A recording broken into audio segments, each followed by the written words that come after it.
大家分享一个实用电路，觉得有用的记得点个赞。离开这个不能吸入，你要找到这里，离开它的观点，它才吸入。它吸入之后，你盖上，碰到这里才提，到这里盖上来不会提。不知道大家听懂了没有？这是一个客户自己做的设备，现在在电路上遇到了一些问题，希望能帮忙解决。由于是第一次制作，没有经验，机械方面也是做一点改一点，电路也是一样。从这个电箱内的混乱程度，我想大家也看得出来。等安装调试完成，确定能用了，这个电箱我觉得有必要再整理一下。现在就插这一个了吗？就差这个。反正这现在的话就是说，两个是空的，这个输送带要走。对，两个如果都被遮了就会停。然后最上面的这个空掉的时候它还是不会走的，要两个都空了它才会走嘛，是不是？对，就是这样子，其他没有什么功能了，是不是？说白了，这就相当于是一个物料的缓存区。它这里有个矛盾点啊，上下两个开关，下面这个为0的时候要运行，下面这个为1的时候也要运行，上下为1的时候要停止，怎么能实现做到一个开关为0的时候要走，为1的时候也要走？感觉这个电路有点矛盾。不过客户说这个功能一定可以实现，因为有现成的设备就是这种控制方式。没有，它有 PLC 吗？它这不是，它这个是灵动的，应该你看，就是类似的功能嘛啊，取下去了。这个是，这底下一张一张抽出去是吧？它现在是停掉的了，现在停掉，然后落。电箱呢？电箱在后面。OK， 看这个，人家触摸屏都配上了，怎么可能会没 PLC 呢？因为 PLC 能不能？可以，肯定可以，那就很简单。你刚刚那个视频嘛，它有触摸屏，绝对有 PLC 的。对，那肯定是有的。现在客户决定先加一个小型 PLC， 看看这台设备运行的效果如何，后期再进行调整。变频器启动的是 Y0，在现场先写出程序，跟客户大概的讲了一下控制逻辑，方便后期他自己安装调试。没有碰到的时候，它是不是又可以走了？它这个有几个点的？你这个你看看你这里面，你要做的话就全部都弄进去的。3个电机2个气缸，就没几个点，有什么几个点？那你不是单这个也不行，你要跟其他的不是要联动吗？就只管上下吊。只管上下吊。那你中间呢？比如说运行动作，你这个气缸夹紧七七八八的那些，都有。动作看一下。我操，你这个改的确实是麻烦，耽误很多事情在里面。你这一开始确实就不应该这样做。价格不会都省多少的，你那个工钱亏的还更多在里面。那现在就后面这个嘛，加个你不实在不行就加个 PLC 嘛，加小型 PLC 就好了，大致就是这么个情况。该了解的我们都了解的差不多了，接下来就给客户解决这个问题。准备了一个30的 PLC， 2个光电开关，编程电缆，给他把程序写进去，然后他自己去安装调试。220伏电源接上，这个 PLC 自身有带24伏电源，传感器是中正南负，黑色的是信号。我们就模拟一下现场的情况，这个是底下的，这个是上面的，我们写一段程序进去。查看这个 PLC 的型号 FX 系列的，选择 FX CPU， 确定。这个软件不匹配还要换一个。打开30 PLC 编程软件，新建工程，选择系列，选择 FX CPU， 选择机型 FXES， 然后其他的就这样了，确定。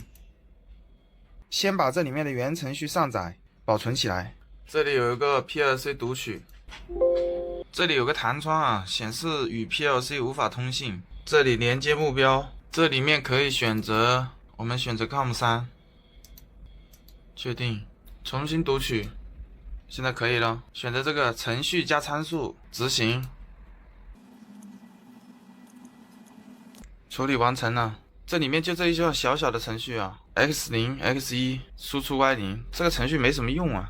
现在我们把程序写上去。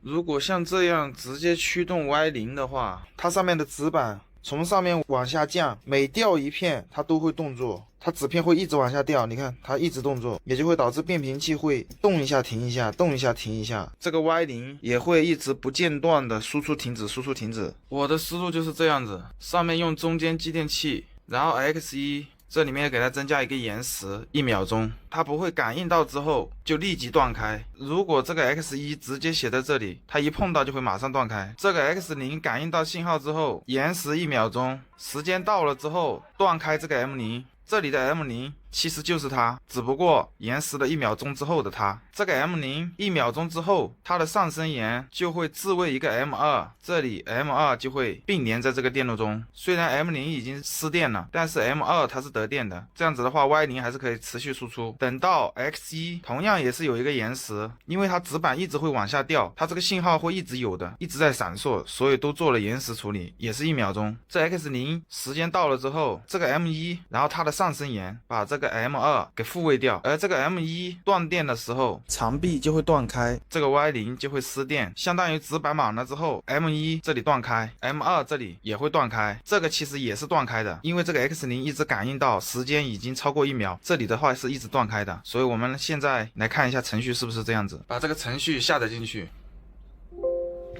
下载完成，确定。这里我们选择监视模式，现在是监视模式的情况下，这个 Y0 没有输出，我们前面这里加了一个 X2， 把它当做这个动作的启动开关。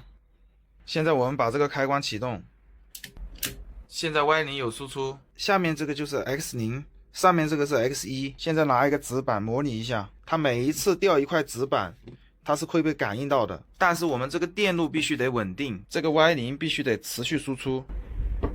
等到我们下面纸板足够多的时候，把下面的信号完全遮住，这个时候信号就会趋于稳定。这个 X0 遮住之后，延时1秒钟，这个 T0 就会闭合，这个 M0 就导通，这个时候它就断开。断开之后，这个 M0 的上升沿自位一个 M2， 这个地方就会闭合，上面断开，下面闭合，电路是这样子上去的。现在我们用这个纸盒模拟底下的感应开关被完全遮住的情况。我们看一下程序，完全遮住1秒以上， M2 已经得电了， M0 已经断开了，纸板越来越多，把2个开关全部遮住，往上走，遮住了之后 Y0 已经停止输出了，也就是这 M0、M1 和这个 M2 它全部都是失电的。接下来我们再模拟这个纸板从底下越来越少，从上面往下走。现在上面的这个感应开关已经感应不到了，这个时候 Y0 还不能走，必须得下面这个开关也感应不到的时候，就是输送带才可以走。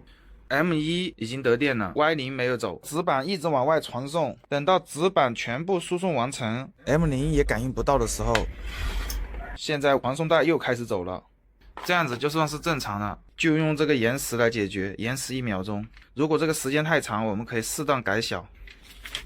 这个程序写完之后，我发现这个电路应该是很常用的。现在我们用 CAD 把继电器电路的图纸也画下来。2 hours later， 现在图纸已经画下来了，这个功能也是可以实现的。我们把它打印下来。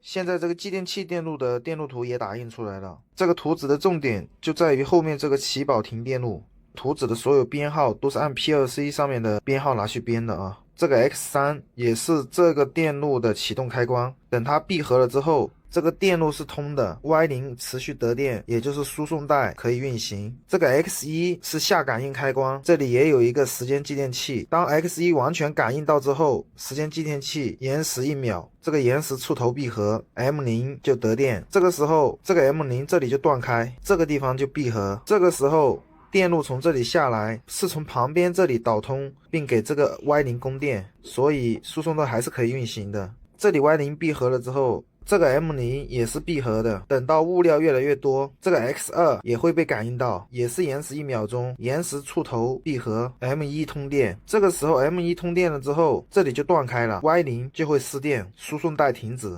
M1 得电的同时，这个 M1 的触点也会闭合，这个时候 M2 也会得电并且自锁，电路会从这里下来。这样子的话 Y0 现在不是停止了吗？等到输送带从底下把纸板传送的越来越少，当这个 X2 传感器感应不到物料，这个 M1 就会失电，那么这里呢重新会变成闭合的状态。这个时候我们要的是 Y0 不能走，输送带不可以运行。即使这边 M1 已经断开了，但是这个电路原来已经被这个 M2 给自锁了，所以现在它断开也不会影响到这个 M2， 所以这个 M2 还是得电的。这个 M2 的触点是断开的，所以这个时候是这个 M0 断开，这个 M0 是闭合，但是这个 M2 是断开的，所以这个电路从这里下来到它这里是断开，从另外一边走呢，这个 M2 这里的触点也是断开的，所以这个 Y0 还是不能得电。现在等到 X1 传感器感应不到的时候，这个 M0 也会复位掉，这个时候这个 M0 会重新闭合，这里重新断开，这个电路还是从上往下直接导通 Y0， 这个时候由于 M0 已经断电了，所以这个点也重新回归常开的状态，这个时候 M2 就会断电，它也会重新复位，然后一切就回到了刚开始的样子。那么现在这个问题就已经解决完成了，把 PLC 和这个电路图交给客户，这样子我们的事情就算是完成了。